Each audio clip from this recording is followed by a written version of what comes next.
Merci beaucoup. Okay. So good afternoon, everyone. It's good to see you all for another week. I'll start today with an address on the International Day for the Elimination of Racial Discrimination. The General Assembly is meeting today on the occasion of the Day for the Elimination of Racism, Racial Discrimination, Xenophobia, and related intolerance. In her address to mark the International Day for the Elimination of Racial Discrimination, the PJ highlighted the role of hate speech by saying that words are powerful and that words can kill. The meeting today is focusing on countering nationalist, populism, and supremacist ideologies. Ms. María Fernanda Espinosa recalled that it had been the murder of 69 peaceful protestors in Sharpeville, South Africa, on the 21st of March, 1960, that had moved to the General Assembly to create this International Day. A few years later, the International Convention on the Elimination of All Forms of Racial Discrimination came into force. The PJ said, and I quote, "Racist ideologies helped fuel the genocide in Rwanda, the Srebrenica massacre, and many other atrocities committed since. These crimes shame us all. They represent the worst of humanity." Ms. Espinosa stressed that hate speech is not free speech, it's racism. A copy of her address to the GA can be found on the PGA's website, un.org/PGA/73, in the section called Speeches. This afternoon at 3 p.m., member states will return to the GA Hall for a plenary meeting on the commemoration of the abolition of slavery and the transatlantic slave trade. For over 400 years, more than 15 million men, women, and children were the victims of the tragic transatlantic slave trade. The 25th of March is also an opportunity to honor and remember those who suffered and died at the hands of the brutal slavery system.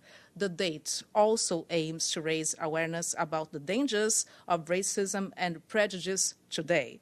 The PJ affirmed that as the world enters the fourth year of decade for people of African descent, we need to do more to address the impact of our past on people and institutions today. She said that Africa is still underrepresented in international institutions. And finally, this morning, the PGA met the Special Rapporteur on contemporary forms of racism, racial discrimination, xenophobia, and related intolerance, Ms. Tendai Ashiomi. She will hold a monthly coordinating meeting with the Secretary General, Antonio Guterres, and return to the GA Hall this afternoon for the meeting on the commemoration of the abolition of slavery and the transatlantic slave trade. This is all from us. Do you have anything else? Okay, go ahead, Ahmed. How are you?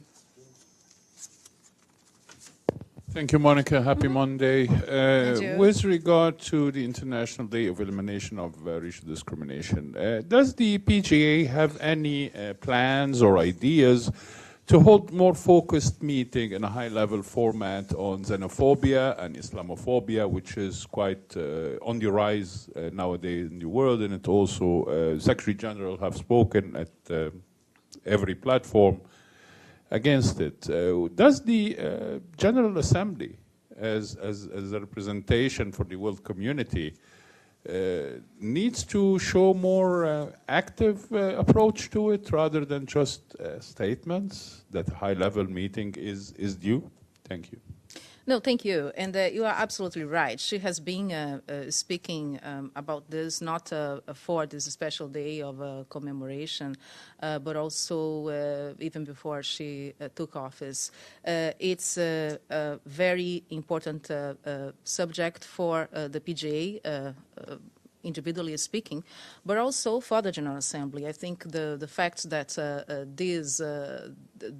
this plenary meeting today is focused on countering the rising of nationalist populism, extreme supremacist ideologies. But also, you will remember that on the 21st last week, we had a campaign or the Fight Racism hashtag precisely to bring more awareness to people, because it's not only, you say you can do more than the only speech about it, but we can do more than speeches and meetings. We can also help, and the media is extremely important here, as you know very well, to raise awareness that we as individuals can change our own biases, our own behavior that leads to this type of